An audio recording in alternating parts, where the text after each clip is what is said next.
मध्य प्रदेश के बैतूल में नगर पालिका की सफाई ठेका कंपनी और स्वच्छता निरीक्षकों की मिली भगत के चलते जमकर कर्मचारियों का शोषण किया जा रहा है। बता दें कि नगर पालिका की सफाई कंपनी का ठेका अब समाप्त हो चुका है, पर 2-2 माह आगे बढ़ाकर उन्हें भरपूर संरक्षण दिया जा रहा है। पिछले 5 सालों के पीएफ का पैसा कंपनी ने कर्मचारियों को नहीं दिया और तो और शासन के नियमों को दरकिनार कर अपनी मर्जी से कर्मचारियों को 7,000 से 8,000 तक का ही वेतन दिया जा रहा है।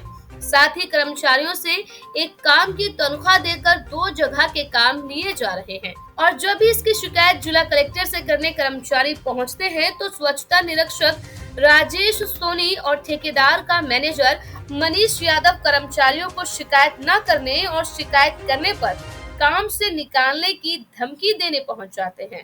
आज भी शिकायत हेतु जब कर्मचारी जन सुनवाई में पहुंचे तो स्वच्छता निरीक्षक राजेश सोनी और ओम साई विजन का मैनेजर मनीष यादव वहां पहुंच गए और कर्मचारियों पर दबाव बनाना शुरू कर दिया।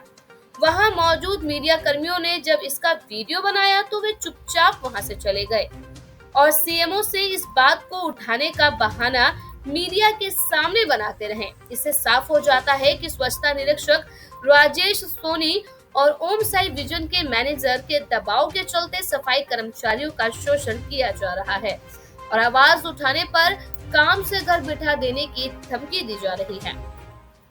समस्या ये है सर, जैसे हम पिछले 5 सालों से जो काम कर रहे हैं उसमें हमारी पेमेंट नहीं बढ़ी अभी तक। तो हमने ऑफिस में सर लोगों को भी इसके बारे में जानकारी दी थी कि सर प्लीज़ पेमेंट बढ़ाइए, नहीं बढ़ी। इसके फिर अब अभी कलेक्टर ऑफिस आए इसी के माध्यम से आवेदन देने के लिए कि हमारा जो ईपीएफ और पीएफ का पैसा है, पुरानी जो निविदा है उसका, वो पैसा भी हमको आज तक उसकी कोई जानकारी नहीं है कि वो अब कितना है, क्या है, मिलेगा नहीं मिलेगा। पिछली बार भी हमने ऐसे ही एक हड़ताल टाइप के करा था इसी बारे में सर लोगों से पूछने के लिए। तो उनने बोला था कि आपका जो पुराना ठेका है उसमें ऐसी कोई बात नहीं है कि आपको पीएफ पीपीएफ कुछ मिलेगा, इसलिए हम आपकी इसमें कोई सहायता नहीं कर सकते। सीएमओ साहब ने भी हमको यही बोला था कि पुराने ठेके में ऐसा कुछ नहीं है। पर अभी हमने सर से बोला कि इसकी हमको एक हार्ड कॉपी बताइए जिसमें ऐसा लिखा हो, तो उन्होंने अभी ऐसा कुछ बताया नहीं है। और अभी हमने यहाँ कलेक्टर ऑफिस में सर से वही बात पे आवेदन दिया है कि सर आप पुराना जो ठेका है उसके बारे में बताइए, और अगर वो हमको मिल सकता है ईपीएफ और पीएफ का पैसा, तो हमारा 5 साल पूरा हो चुका है, तो आपसे निवेदन है कि वो पैसा दिलवाए।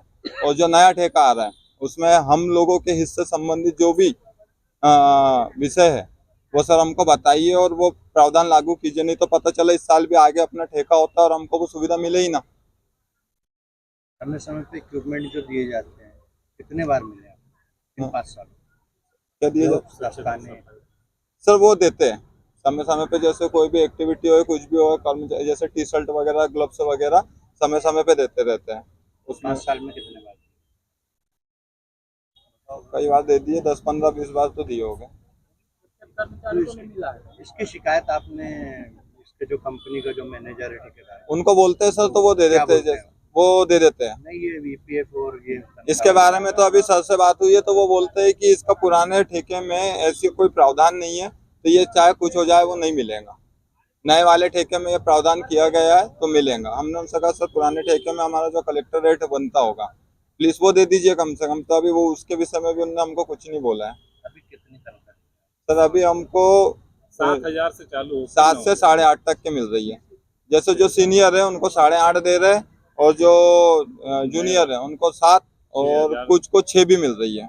मतलब जो कलेक्टेड सरकारी रेट है उससे भी बहुत कम है, कम तो है। इसकी शिकायत आप लोग करने जाते हैं, कभी कोई ये कंपनी वाले बोलते हैं, दबाव बनाते हैं कि शिकायत क्यों कर रहे हो? सर बोलते हैं कि यानी जो है यही मिलेगा, बैतूल में तो इससे कम में ही काम हो जाता है। बोले आपको इतना मिल रहा है, पर्याप्त है बोले। अच्छा, आज आप लोग यहाँ शिकायत करने आए थे तो मैनेजर आया था, आप लोगों से कुछ बात की? हाँ, क्या बोलते? उनने बोले कि अभी नया ठेका हो रहा है और नए ठेके में आपको जो भी सुविधाएं चाहिए सरकार की तरफ से वो मिलेंगी बोले, पर बोले पुराने का भी कुछ नहीं मिल सकता, जैसे ईपीएफ और पीएफ का जो पैसा शिकायत करने के लिए भी मना कर रहे बोले तो है कि चले जाओ अभी। पर हमने सबने मिलके आज आवेदन दिया है सर को। सर ओम साई विजन ठेका कंपनी में आईसी मेंबर के पद पे है ना? तो हमारा यही कहना था कि जैसे हम पिछले जैसे 5 साल से काम वर्कर कर रहे हैं, एक तो सैलरी का विषय है, कम से कम सैलरी कलेक्टर रेट पे मिली जाए, और पीएफ ईपीएफ का है तो वो बोले इसमें प्रावधान नहीं था। चलो, और ठेका भी अगस्त में खत्म हो गया, तो हम चाह रहे जो एक्सटेंशन हुआ 2 महीने का, तो कम से कम पेमेंट सैलरी बढ़ाई जाए। कितनी सैलरी दी? अभी 7,000, 7,500, किसी को 6,000, ये ऐसे तनख्वाह से बढ़ाने का बोलते हो तो क्या बोलते हो? बात करेंगे यही बोला जाता है सर। ठेकेदार का जो यहाँ पर जी मैनेजर जी है, जी, मैनेजर। वो भी क्या कुछ दबाव बनाता है इसकी जानकारी? हाँ सर, वो ऐसा है कि अब इतने निकाल में देंगे, करना। काम से निकाल देंगे, हाँ, इस तरह ज़्यादा की कुछ बात ऐसा करते हैं तो आपको निकाल दिया जाएगा ही जाएगा, ऐसा नहीं बोला जाता है। डर की वजह से भी लोग शिकायत करते हैं। हाँ, कुछ लोग का ऐसे ही है, वही वर्कर इंसान है, सोचता है सामने आके खड़े हो जाते हैं कि आए ना सामने, बात ना हो ऐसा। क्या लग रहा है इससे पहले जो ठेका हुआ था उसमें भी ईपीएफ की जानकारी थी कि ईपीएफ कटना चाहिए कर्मचारी को? सर, हमें तो बताया गया कि ऐसा कुछ प्रावधान नहीं था क्या EPF कभी का। हार्ड कॉपी दिखाई आपको इनने टेंडर की नहीं जो नहीं निकाली दिखाई, गई? नहीं दिखाई। क्या मानते हो? सर अब क्या बताया, हमें तो बता ही नहीं गई कि बोले इसमें था ही नहीं कहीं ना अधिकारी। कहीं छुपाई जा रही जानकारी। ये भी हो सकता है, और हमें बोला जा रहा है अब जो नया टेंडर होगा उसमें आपकी पूरे समाधान किया जाएगा। तो हम अगर आपकी अभी भी मांगे पूरी नहीं होगी तो सर, अब हम यही इसीलिए आए हैं कि मांगे तो वैसे पूरा होना चाहिए, और हम तो चाह रहे हैं सैलरी कम से कम, सैलरी तो बढ़े। 6,000 7,000 में क्या होता है बताइए महीना पूरा, और कर्मचारी इतना सफाई, सभी भाई लोग सुबह से शाम तक काम करते हैं, कचरा उठाते हैं, कोई स्वच्छता का वो देते हैं, सहयोग करते हैं। अगर आपकी मांगे नहीं मानी जाती तो आगे क्या करें? तो चरणबद्ध तरीके से अभी जैसे अब आवेदन दिया है, कलेक्टर साहब से मिलेंगे, फिर आगे और भी जो हो जाए उतना कर सकते हैं।